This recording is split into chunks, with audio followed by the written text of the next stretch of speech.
Welcome back, and let's start immediately. We do have a lot to speak about. As I said before the break, we are very much delighted and honored to have with us live here in the studio Dr. Amr Mabrouk, Professor of Plastic Surgery and Facial Surgery at Ain Shams University. Thank you very much for being with us, sir. It's a great pleasure. Thank you very much. And, sir, as I said, when it comes to Africa, I'm all the time saying that Africa is our strategic depth. And in fact, we return back to Africa, to our strategic depth, not in words but in deeds. And what I'm talking about is implemented in many domains. Here we are going to speak about the medical field, or the medical side of the coin, as we may call it. Before going into details, how do you see, or how do you describe our relations now with Africa, and particularly in your field? Well, we have to, of course, thank you very much for the question, and thank you very much for the invitation. And I would like just to draw your attention and our dear viewers about something which is very important about Africa. Africa is one of the most important continents in the world, and it is one of the richest continents with all the raw material that we have. We have the richest gold mines, we have the richest cobalt, diamond, and 65% of cultivable land is present in Africa. With a continent that has 1.5, almost 1.5 billion people living, it is a very big challenge. And the most important challenge didn't start today, or didn't start with the independence. It started in 1884. In 1884 there was a very important conference that was held in Berlin for almost 1 year, where all the European nations have gathered to determine their lion's share of Africa. And ever since this period, in this year, in this drastic conference, there has been an agreement between the different countries about what they are going to take. They have taken up a lot of pieces of land, and they made their own countries on the map without any respect to the dominance of the people are living there, the tribes that are living there. They have created rafts between brothers and sisters, and they have created complete disasters where they have absorbed a lot of the resources of this continent. For us, Egypt has to, as it is defined, the Arab Republic of Egypt, yes, we are Arabs, we are Egyptians, and Egypt is part of Africa. Sure. And when we talk about how far Egypt has been living the dream, the African dream, we can always refer to what happened in the 50s and the 60s, where Egypt had a very strong ties with Africa, helping all the liberation movements, and Egypt has paid the heavy price of being involved in support of all the African countries for their independence, with the loss of a lot of our resources and a lot of our political status, and definitely a lot of animosities that this has produced. So this paid well in 1973 during the war, where almost all of the African nations in favor and returning the favor to Egypt have cut all the relations with the enemies of our side. Enemies, yes. Dead enemies and enemies at that time. So when we talk about the relations that has unfortunately passed into a period of decline in the 80s and the 90s and the early 2000s, we find that our President Sisi, is very much concerned with building the bridges, with building the trust and the confidence between our brothers and our sisters in Africa. We are an African nation, and we are an Arab nation, and we are proud of that heritage. And therefore, when we talk about medicine, we have to refer ourselves to a very important fact. The problem with Africa, due to the whole involvement of the colonization and the imperialism of taking up all of our resources in Africa, there has been decline in the process of the most important process of advance, which is education and health. Education and health goes hand in hand. You cannot have or maintain or control the health of the people unless you have good education. You are not only educating students to become in the health sector, whether they are physicians or nursing staff. No, you are educating the human beings, how to take care of their health, how to take care of their basic health. Investing in the human being. Investing in the human being, in education and in health. So this comes the role of Africa, and there is nothing that can really build the confidence as much as the soft power. It's not the use of the Kalashnikovs or the machine guns as the imperialism has done.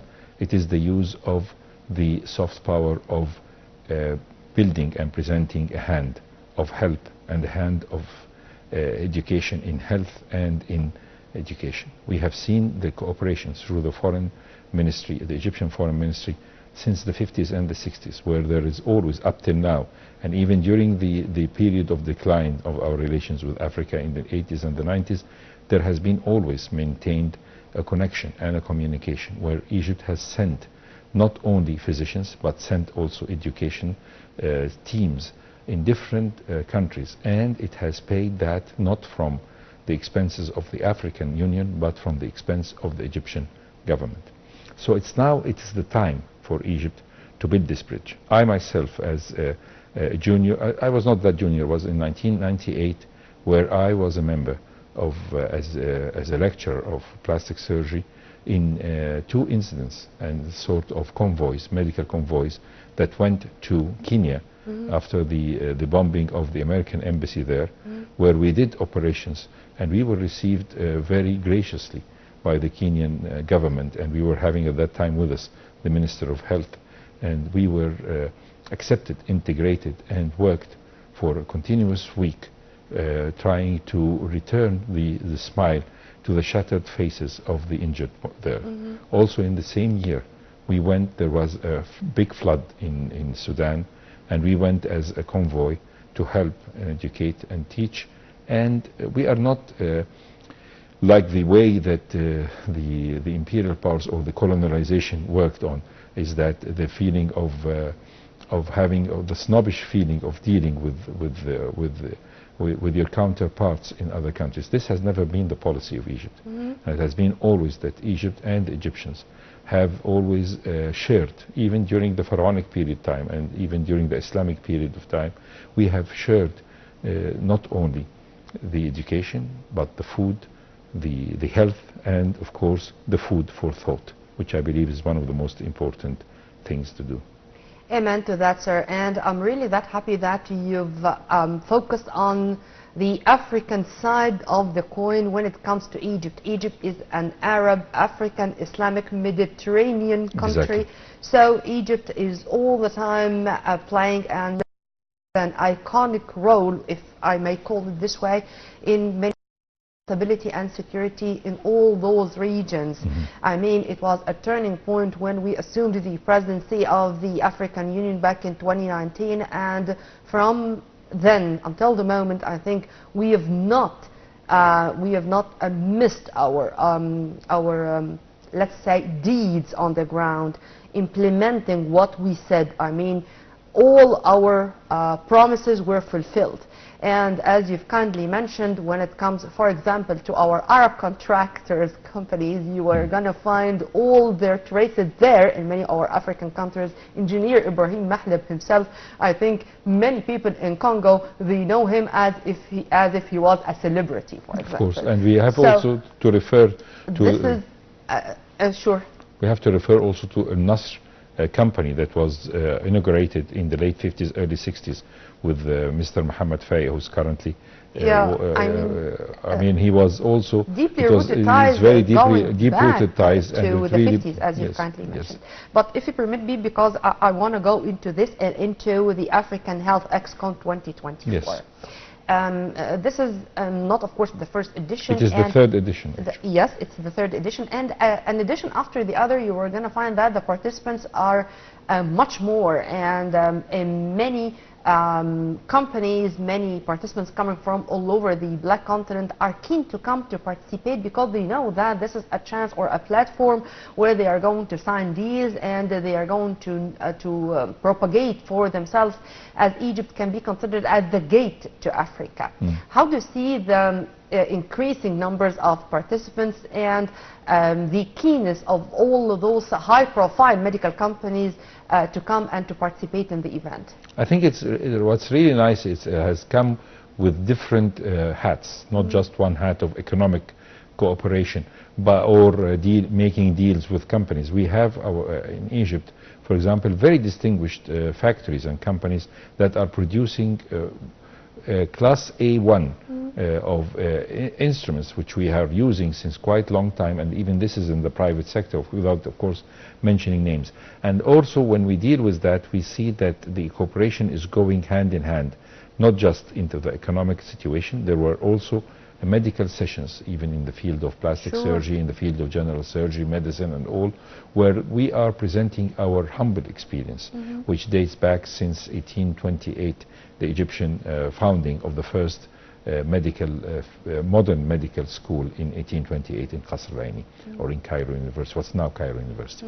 And also, when we're talking about this important cooperation, we really, I'm very impressed with the amount of points that were mentioned into the final draft of what came out of this conference, because they want to induce cooperation through the internet, in having a common field of interest in the cooperation in the needs of Africa, and presenting the Egyptian experience with how Egypt has dealt with buying and getting rid of the monopoly of buying instruments and buying medicine.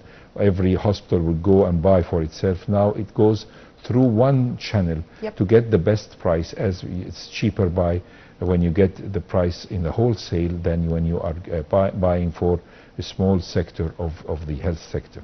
And this is experience that Egypt has presented. Also, the most important, one of the most important prospects is the cooperation in the field of medical research. The medical research and the experience of Egypt in the medical genome, or in the Egyptian genome, is very, very important.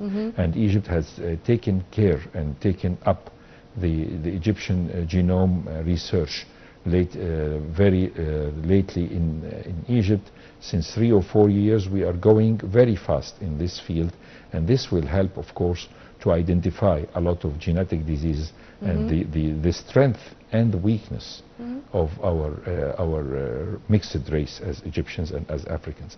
Also, the field of cooperation, which we did quite well since the 60s and the 70s, by sending not just convoys, medical convoys that come and go, but also doctors who stay over, who for a certain period of time. And let me echo what you've just said. 350 scientific sessions spanning 32 specializations were included in the expo. Also, more than 60,000 attendees from more than 100 countries attended the conference this year. And this is exactly what I'm talking about. I'm talking about that, an event which witnesses the participation not only of thousands but of tens of thousands of participants coming from more than 100 African states. Sir. And what's important as well is that the Prime Minister of Egypt came himself to open up the primary session, or the first session of the conference. And this shows how Egypt, from its perspective, is dealing with this as a very important venue for the cooperation. I think that the people-to-people diplomacy is one of the most important hands in building real confidence. Always you would remember the doctor who has given you the real good, important medicine that help you to heal, whether this was a common cold or a surgical procedure or whatever. We always feel that the dignified treatment of the physician remains, and the empathy that this physician produce and inflict on others is really very important. And this is what the Egyptian physicians have been doing as far as the ancient Egyptian medicine is concerned, where the most important real principle of ancient Egyptian medicine that was inflicted by Amhotep, our first physician ever, is empathy. And empathy is to build a route of communication. When you are feeling what the patient is feeling, definitely this is very important. We are not dealing with our brothers and sisters in Africa as simply as we are not if robots.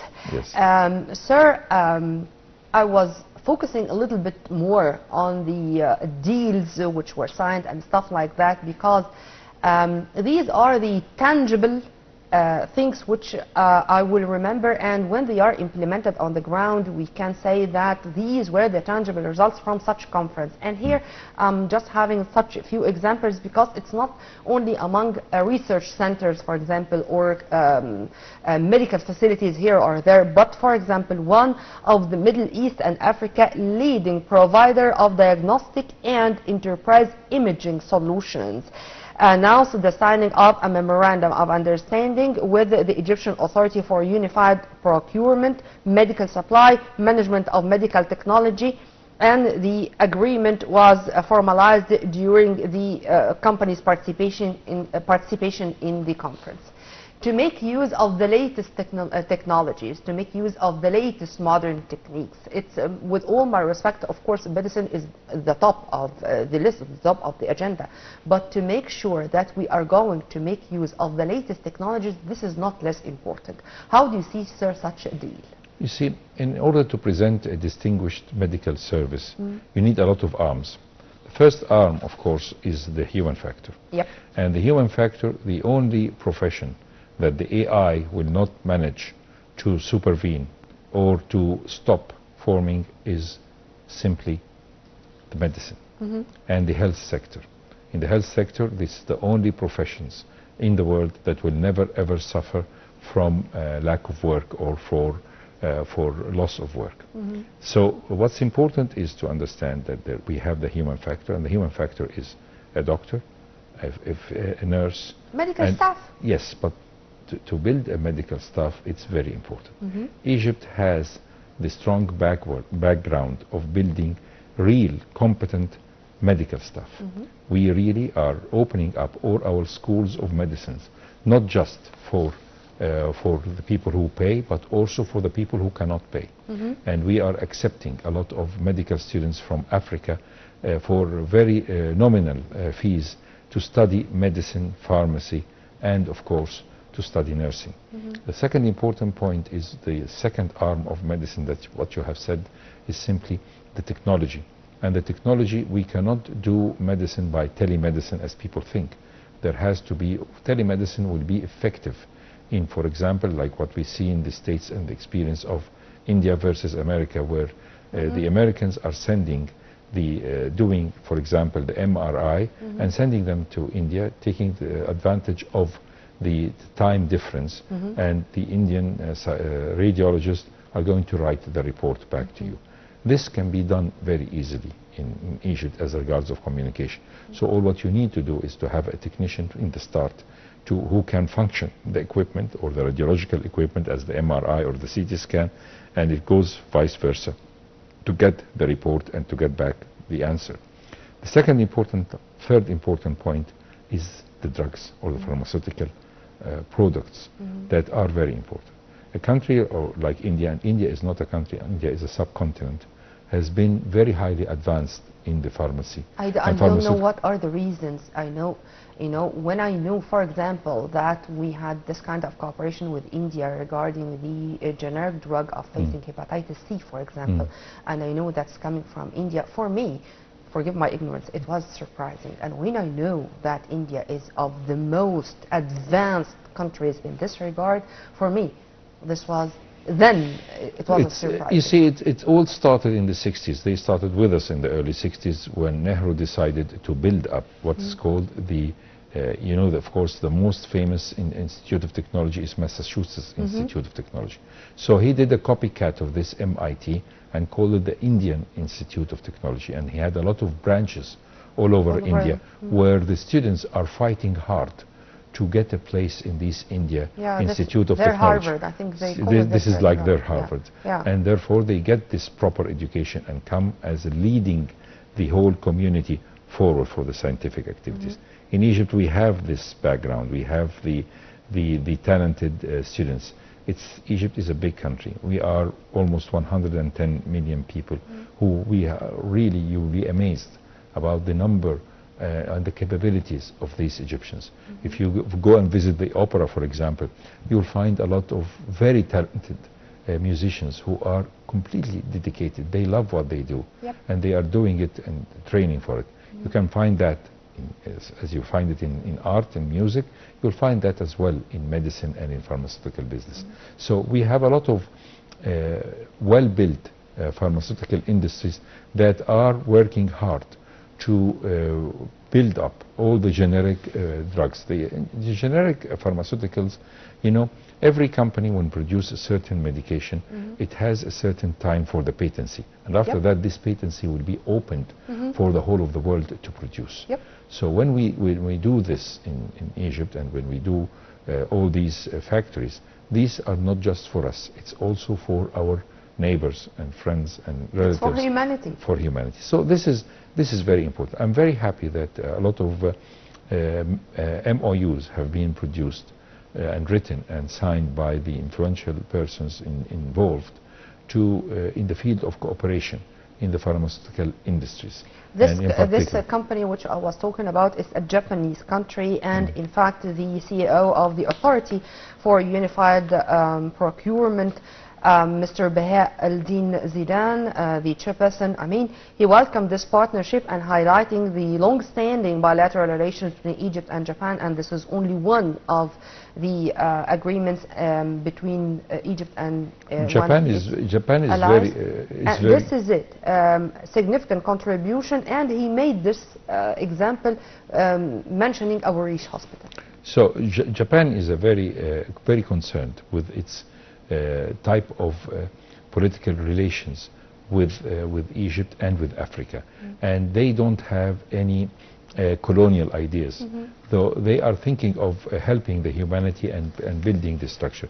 What they have done with the Abu Rish hospital and the continuous treatment of it, and what Dr. Baha al-Din Zaid is talking about as a very experienced physician on the head of the nationalized procurement authority, which is very important work and very job, and having such a distinguished gentleman leading it definitely gives a lot of important influence on building up further steps forward. What we need is to go fast. What we need is not just to sign MOUs, but the MOUs have to be translated into final agreement and final agreements that can really produce rapidly real good products. What we are seeing in the field of medical schools, where we are receiving a lot of African medical students, this is just a drop in the sea and the ocean in further cooperation.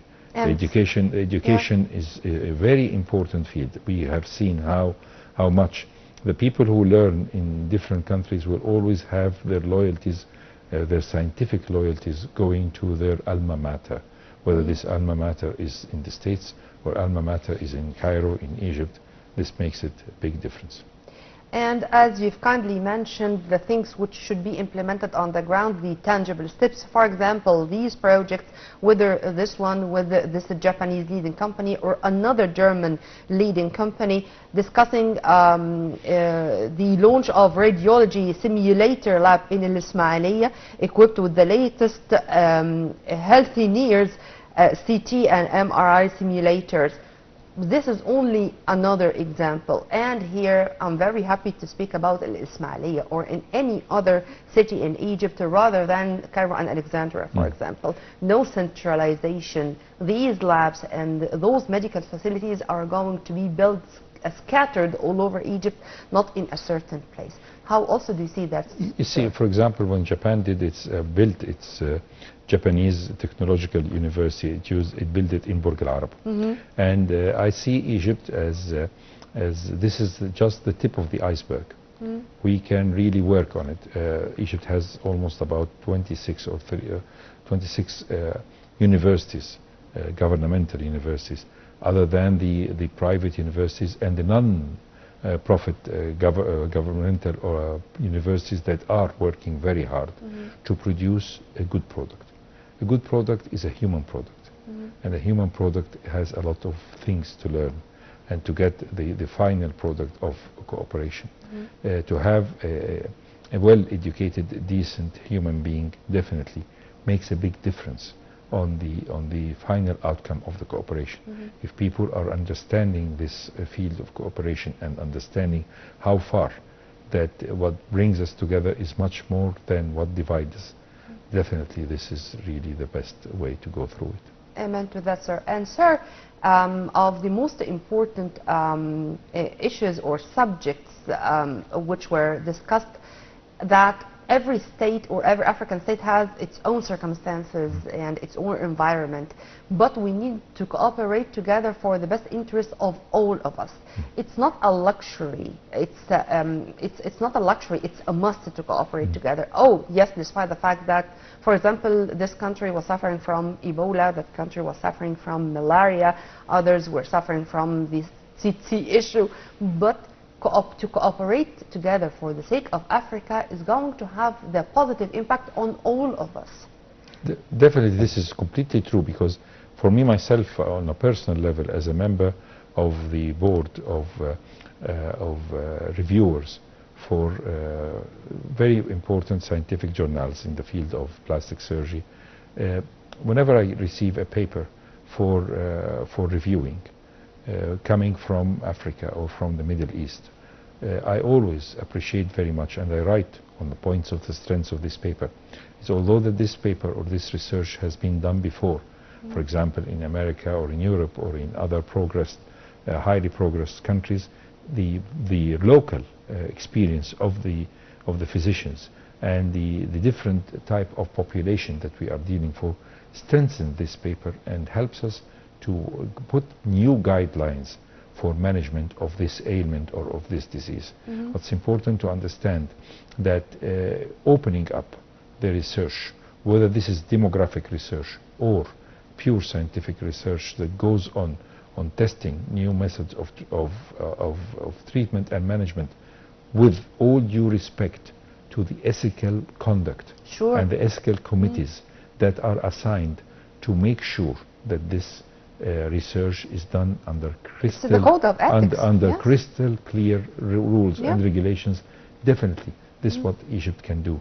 And this was one of the points of the MOUs that were made, that the cooperation in the field of research should go hand in hand, because nothing or nobody will be better in doing a decent, honorable research without any aims for other manifestations, except the children of the same country or the children of the same continent, who are definitely very much concerned for the well-being of their fellow patriots. A pandemic like COVID, I think we all were taught many lessons by it. And it really, because it is a pandemic, the medical side of it is very important. I think the whole world is not now as it was before COVID.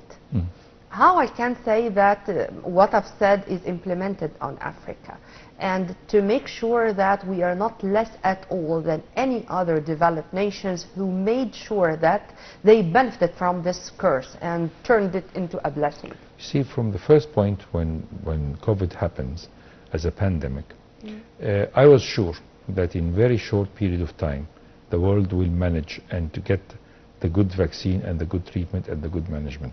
Why? Because this is pandemic. It's affecting the white race as much as it's affecting the black race. But we are concerned in Egypt with what is affecting Africa, because when you have an endemic disease, like you, for example, you give an example of tsetse or bilharziasis or whatever, nobody will be interested in funding any research in this field unless they have a lot of patients or cases. So we're not afraid about diabetes or about hypertension, because these are ailments that are affecting the whole humanity, and therefore the people will find up a lot of good management for that. But we are concerned with the endemic diseases, and this gives me a really important point. For example, one of the very famous physicians or plastic surgeons who started plastic surgery in the world, Sir Harold Gillis, when his son went to medical school, he has learned empathy from his father. His father was very much involved in empathetic work with the injured people in the First World War. His son decided not to become a plastic surgeon, but he was into the tropical medicine, which is a field that is not common in Europe or in the States, and therefore it does not have a lot of affiliates and does not have a lot of researchers. In Egypt, we have this affiliation. We are working in tropical medicine because we are part of the tropical infested countries. And therefore, this makes Egypt is a very important cornerstone in the research, in the R&D, research and the development in this field of diseases and endemic diseases. This needs all the time, sir, to think out of the box, innovation, and to make sure that we are starting from where others and not to start from scratch. We are not inventing the wheel, as we say. Exactly. And this needs vocational training. This needs to be all the time updated with the latest. We should have inspection tours in different countries where we should know more about all the even new symptoms of a certain disease or a plague, God forbid, or stuff like that. If you want to elaborate on that too. Well, of course, definitely. It's very important to know. It's very important to do your homework. And doing your homework is not just by studying what's happening in your country, but what's happening in other countries. Yes. And also to know how the people are dealing with you and how to deal with the policy makers of other countries. When these countries are on friendly basis, then you will have to build up the communication and the connection. But as we go further onwards, for example, after the invasion of Egypt in 1882, we found out that Cromer himself has shut down the medical school of Egypt. And he said that the Egyptians do not need a medical school, and that the medical school of Cairo is not eligible to produce doctors, but it will only produce assistant doctors. And of these classes, like the class of 1900 and 1901, we had Ali Pasha Ibrahim and Naguib Pasha Mahfouz, the two eminent physicians who built the modern Egyptian medicine on their own shoulders, in spite of the fact that the degree that they received was an assistant physician. There is nothing impossible if there is a will, because if there is a will, there is a way. By the way, it's not. We were not talking about Naguib Mahfouz, the Nobel laureate writer. We are talking about Naguib Mahfouz Mikhail, the one who was behind, or he was there to assist the mother of our Naguib Mahfouz, the great writer. And because of him, we had our Naguib Mahfouz, and his father insisted that he is going to name his newborn baby after Naguib Mahfouz Pasha, the famous first obstetrician and gynecologist. And he used to pass by all the midwives in Cairo and tell them, if you have a trouble, call me, and I'm coming to be help for there. A very distinguished man that we always remember him with pride. I do. Like Ali Pasha Ibrahim. Like Ali Pasha Ibrahim and others, of course. Sir, unfortunately, we're running out of time, but I really enjoyed our discussion, and I'm going, sir, to leave you with a promise to see you again in more episodes of our program. My pleasure and honor. Thank you very much, Nermine Hanum.